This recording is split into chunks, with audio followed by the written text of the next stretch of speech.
I never made apple butter, but I used it as a means to persuade you to stay. To give you the patience to wait just a few minutes more compared to the 3 hours or more those apples simmered on the stove. If you could wait in the name of confection, I thought you could wait to show me how all this magic was done. I wanted you to linger beyond these pages like a recipe written in any good book, but I cannot resuscitate your poetry in memory and pursue your last will in a delivered word.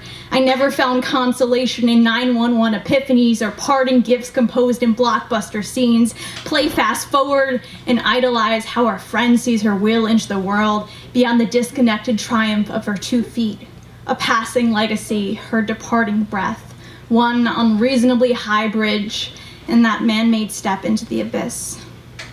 That's some glorification scheme, some escape scene. It's pompous and assuming like her friend will save her and compensate for a final act of erasure, because in the movies we glorify the will of the mentally ill and fantasize the power of their artifacts over the immaterial matter of their smiles. We make them promise to live another day after the last step. We do not show the struggle of the call at midnight when we are holding bare threads together by our weak, chipped teeth, praying somehow, some way, the blue lights will be soft on her door. The sirens will be alarming but kind, and she will not sleep when the police come. But she will breathe, and we will inevitably sigh in relief. We do not speak of the poison words which froth from her mouth in the 24-hour aftermath, tooth and claw, threatening to tear us alive when she says goodbye like it's the very last time. Because she always says goodbye, but this time it's a different kind.